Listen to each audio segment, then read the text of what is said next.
You did a fantastic charity with Elizabeth Hurley, right, which raised a lot of money. But of course, the British tabloid saying, of course, because she has a cat fight with Jemima, he's doing it against Jemima. I mean, what was your thing? What was your thought about it? Not at all. I mean, I knew Elizabeth Hurley even before I met Jemima. And she offered very kindly to help me. You know, we have to raise a lot of money for this hospital because our hospital treats 75% of the cancer patients free, completely free treatment. Now, because of that, there's a huge deficit. And to you know, cover that deficit, I have to fundraise. And so, you know, we have innovative ways, bring personalities, and Liz Hurley very kindly offered to come. But, you know, the thought of hurting Jemima, I mean, I can't even imagine doing anything that would hurt her. Was she hurt, or it was just a tabloid? I think the newspapers made a lot more out of it. But if I had known, I actually asked Jemima beforehand that I was asking her to come here. So if she had objected, I would not have clearly done something that would have hurt her. Did you attend Elizabeth's wedding? I could not go because I was busy here, although I did attend a reception. In India or here? In India, but I did not, I was, you know, involved in this movement by then against Musharraf, so I could not really attend the wedding. You could not juggle it all. Now, if instead of me, I'll just put some name with sitting. Let's say if instead of me, let's say, of course Musharraf would be here, what would you tell him? If instead of me sitting here would be President Musharraf, what would you tell him in one sentence? I mean, how could he still be sitting there when the whole people have voted against him? And people want him to go, and yet he doesn't go. And if instead of me was here President Bush? I would tell President Bush that he's responsible. How does he sleep? And does he not think that there were other ways of dealing with this situation rather than all this fire and blood caused by him, you know, in Afghanistan, in Iran, even in Somalia, in Pakistan. We never had a suicide bombing in Pakistan before 9/11. We had 60 last year. God knows how many Pakistanis have died. Not one Pakistani was involved in 9/11. And yet here's this country being turned upside down by this war on terror because it was totally misconceived. There was no plan behind it.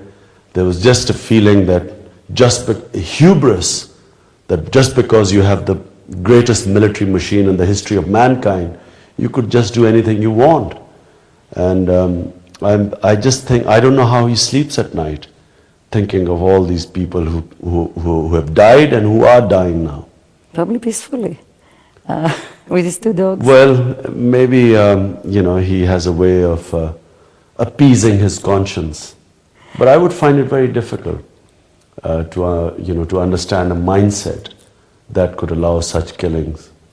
Now, instead of me, let's say, would be here Nawaz Sharif? Well, Nawaz Sharif has a great opportunity. And Nawaz Sharif has taken a very good stand on the reinstatement of the judges. Instead of me, Asif Zardari? Well, Zardari too God has given him a golden opportunity. Someone who has spent years in jail on corruption cases. And suddenly he's come out and he's been propelled into this position because of this awful, tragic death of his wife. And so far he has made the right moves. But, you know, we are waiting for him, along with his coalition partners, to reinstate the judges, bring in genuine democracy, stop the abuse of power, check corruption, and then bring social justice, social and economic justice in Pakistan. Because in this country today, a tiny elite has got rich, and the majority of population is sinking into poverty. And there is no middle class, so there cannot be democracy. Yeah? No, but apart from the injustice of a tiny elite consuming the resources of the country and leaving the majority of the people without basic education, health, clean drinking water, justice. So what I hope is that you know, this great opportunity which both Nawaz Sharif and Asif Zardari, both of them have. I hope that they don't squander it and they use it for Do you the believe in benefit. power sharing? Do you believe that power sharing is a... I mean, the word power sharing is a contradiction itself because... Well, it can happen. I mean, you know, it has been done. There have been very successful coalitions over a period of time in other countries. Not these people who throw each other to jail. Yes, they've had a past where which they've been very antagonistic towards each other. But as I said, this is a great opportunity. People have given them an opportunity. And both of them have suffered in their own ways.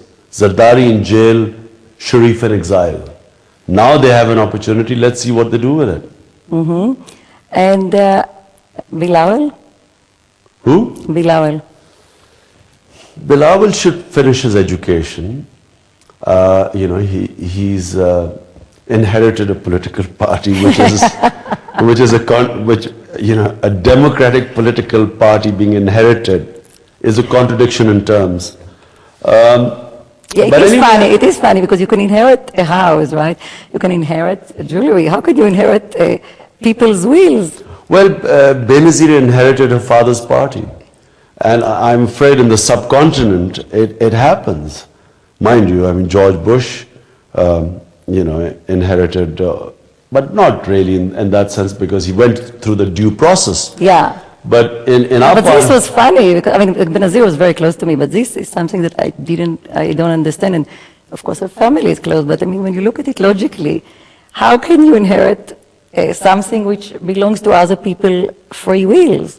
exactly. I mean, it is making a mockery of democracy.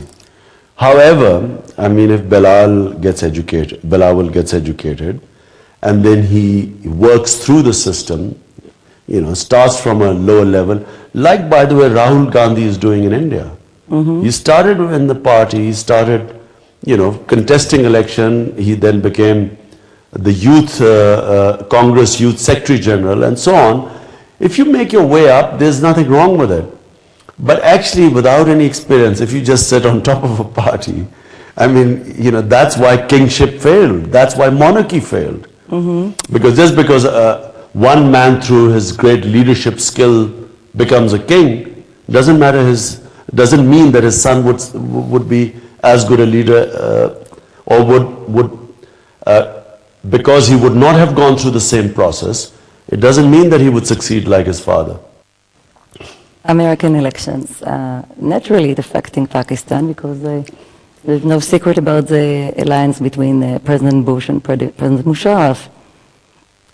I mean, I know you cannot vote, but I mean, what would be your best script from a Pakistani point of view? Well, clearly I will look at it from a Pakistani angle. I'm so far more encouraged by what the Democrats are saying than what the Republicans have been doing, like George Bush. I'm hoping that, you know, what the Democrats are saying, that will prevail, which is basically saying that, you know, they're going to withdraw their troops from Iraq, and that is the beginning of peace and dialogue. War on terror cannot be won through military means. If it could have been won through military means, then the greatest military machine in the history of mankind would have won by now. Clearly, it's not winning. You can only win the war on terror if you win hearts and minds of people. You win hearts and minds of people when you talk to people, you hold dialogues with them. And that's what will happen eventually if peace has to prevail. There will have to be peace talks in Iraq, in Afghanistan, in Pakistan. I remember as a student when I was in England, this Northern Ireland problem, I never forget. There were bomb blasts in London, and I remember there was a bloody Sunday when 13 Catholics were killed by the British Army. And after that bloody Sunday, this is in mid-70s, I was in university then. After that, there was a spate of terrorism. There were more recruits with the IRA, and there were more killings, there were more terrorism. And this is what George Bush has been doing all over Iraq, Afghanistan, and Pakistan. There are so many bloody Sundays. They bomb from the air, they kill innocent people, more people go and join the terrorists who are fighting the Americans, and things are getting from bad to worse. This war is being lost. It can only be won through dialogue and through talks and through winning the hearts and minds of people. So Democrats, Hillary or Barack? Well, Barak has got charisma, Hillary has experience, so I won't say which one. Let's see, I mean, there's still a few months to go. But what's your heart is saying? As a politician, I think once you gain momentum like Obama has, it's very difficult to get back, unless you pull something out of the ordinary. I've got a feeling that Obama is going to make it. Although, just from the point of view of democracy and the American democracy, I think it'll be incredible if someone like Obama, from the background he comes from, exactly, from where he wins, I mean, what does that say about American democracy? It says a lot about American democracy. Well, actually, if he wins, the general idea is that he would lose to McCain. So it's basically. Well, I don't know. I mean, why should he lose to McCain? That's what people think. I didn't say so. Well, I want Hillary to win. I don't know really. I mean, I'm not that in tune to American politics. I'm an outsider who sits and watches. But Obama has been a rare politician. Yeah. He seems as if someone who has convictions. Now, let's say the judges are restored, right? So where does it leave you? What are you fighting for right now? I will be organizing my party, getting ready for whenever the next elections is. Which probably will be in a few months, right? We don't know, but my party is a young party. We have the fastest growing membership in Pakistan. The young people are all in the universities. Our party is the most popular. So we will be organizing a party and getting ready for the next elections. Thank you very much. Pleasure.